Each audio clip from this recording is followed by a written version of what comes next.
किस विषय को लेकर? देखिए, लगातार शहर के अलग अलग मोहल्लों से माताओं के, बहनों के, बाकी लोगों के टेलीफोन लगातार पिछले दिनों से आ रहे हैं कि पानी की समस्या पूरे शहर में बहुत ज़्यादा है, और जिसको लेके हमने पिछली बार प्रोटेस्ट भी किया था, डिपार्टमेंट के साथ मिले भी, उनसे मुलाकात भी की, लेकिन उसके बावजूद भी उधमपुर टाउन, गांव की तो हालत बदतर है ही है, लेकिन टाउन के अंदर पानी की समस्या एक विकराल रूप ले चुकी है। हम एलजी महोदय से अपील करना चाहते हैं कि कम से कम इस उधमपुर की तरफ भी आपका जो प्रशासन है, आपकी जो सरकार है, उधमपुर के लोग भी इस जम्मू कश्मीर के रहने वाले हैं, ये लोग भी यहाँ की चुनी हुई सरकारों को वोट देते हैं, ये लोग भी टैक्स पेयर हैं,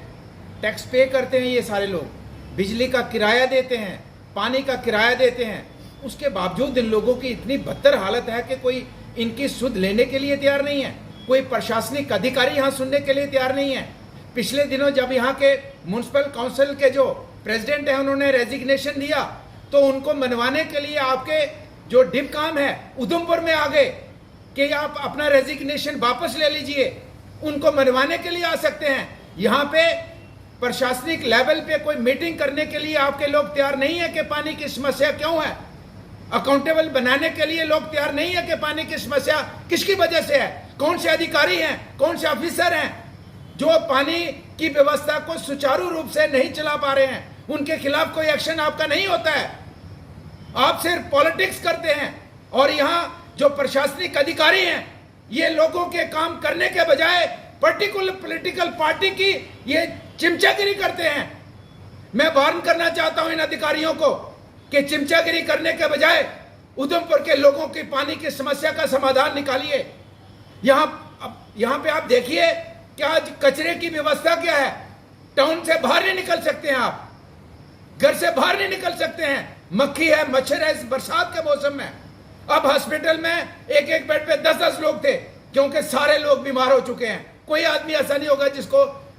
फीवर नहीं आया इन दिनों, क्योंकि हमारा उधमपुर जो है ये कचरे का ढेर बन चुका है। इसी तरह से आपकी अच्छी भली सड़कें थी उधमपुर टाउन की, उन सड़कों को उखाड़ के आपने इतनी बुरी हालत कर दी है, मुझे लगता है कि शायद हिंदुस्तान का कोई दूर दराज का इलाका भी नहीं होगा जहां पे इस तरीके की सड़कों की हालत की होगी आपने। तो मैं ये कहना चाहूंगा, ये सीवरेज की जो व्यवस्था यहाँ पे चल रही है, यूईडी डिपार्टमेंट की तरफ से शहर को पूरे तरीके से तबाह किया है। जो प्रशासन है इसके लिए पर्टिकुलर नहीं है, लेकिन उनकी पार्टी का, एक पावर वाली पार्टी का कोई अगर लीडर नाराज हो जाता है, वो नाराज नहीं होता, वो ब्लैकमेलिंग करता है, सरकार की ब्लैकमेलिंग करता है, प्रशासन की ब्लैकमेलिंग करता है, उसको मनवाने के लिए आप पूरी प्रशासन लगा लेते हो, लेकिन लोगों की समस्या का समाधान करने के लिए आप तैयार नहीं हो। इसलिए मैं कहना चाहूंगा, हम पीएचई डिपार्टमेंट को एक बार फिर से वार्न करना चाहते हैं। ऐसा ना हो कि लोग आपके दफ्तर के बाहर आके बैठे और आपके दफ्तर को ताला लगाएं।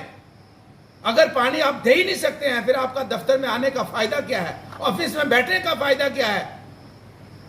इसलिए मैं एक बार फिर से एलजी महोदय से अपील करना चाहता हूं कि उधमपुर का जो प्रशासन है ये पूरे तरीके से विफल हो चुका है,